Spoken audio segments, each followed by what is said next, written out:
Thank you very much, Rabbi Herman. Thank you so much to the OU for all the services you continue to provide to all of our communities. I shared with my congregation recently that an Israeli singer that many of us have come to know over the last number of years, named Ishai Ribo, wrote a song around a year ago. It's called Keter Melucha. And he sang the following words at the outset of that song. Between Truma and Titzaveh, a bit of a strange birthday. Everything seems normal.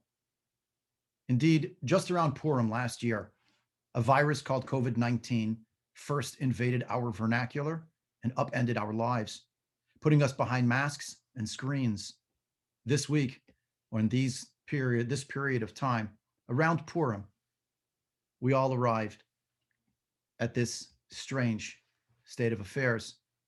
And now we're arriving at a strange first birthday. Now, a birthday is a time for celebration. Baruch Hashem. Thanks to Hashem, we've lived to reach another year. But it's equally a time for introspection. We know this very well.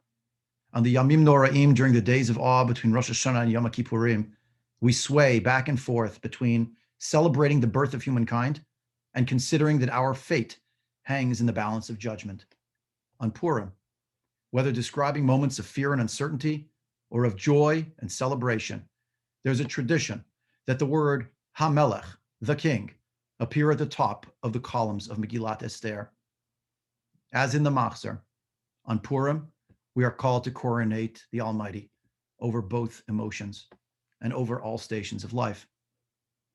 Everyone suffered losses of one form or another over the past year.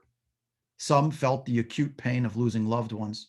Others sensed the dull heartache of the separation from family and friends. Everyone was forced to learn to cope with the pandemic. After a full year, the words of that song, "Everything Seems Normal," ring hollow. Instead, v'nahafochu. COVID-19 drives home a stark lesson.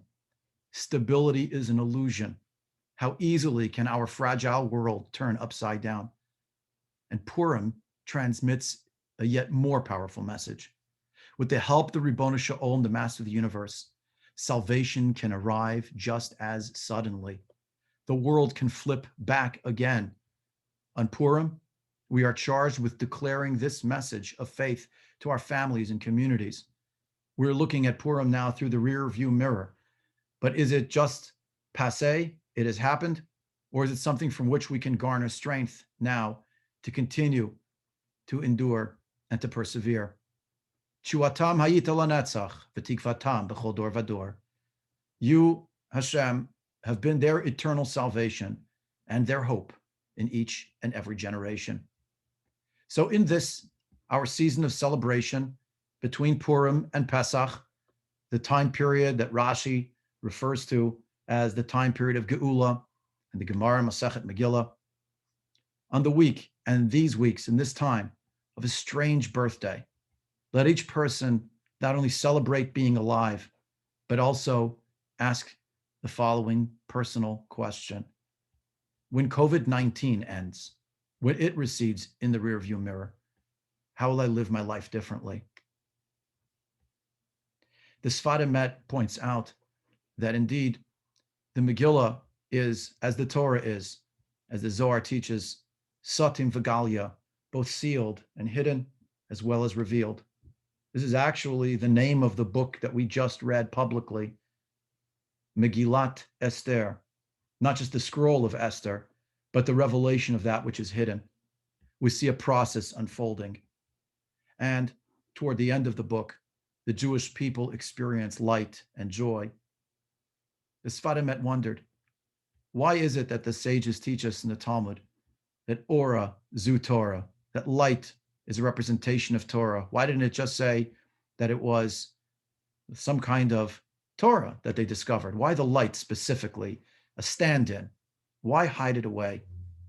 And he explains that Laihudim Haita Ora, they had the light, meaning they already had access to Torah.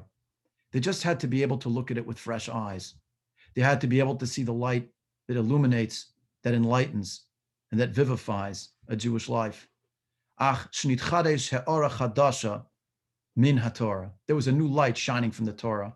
Bichlal b'nei Yisrael, mashlo haya mikodem, within the nation itself in a manner that it had not shone before. Let each of us also, during this period of strange birthday, renew our commitment to our Torah Hakdosha, to see ourselves in it, to see our lives reflected through its parshiot, to seek guidance from it, to take strength from it, and to recognize that, as the Megillah teaches us, at the end of all things, HaKadosh Baruch Hu is the Melech. He is the King running the world. With that, let us now turn in tefillah, appealing to HaKadosh Baruch Hu for refuah and for continued strength. And yes, also for Yeshua, for salvation from the challenges of the moment. We'll open with Tehilim chapter 23, Perek Chav Gimel.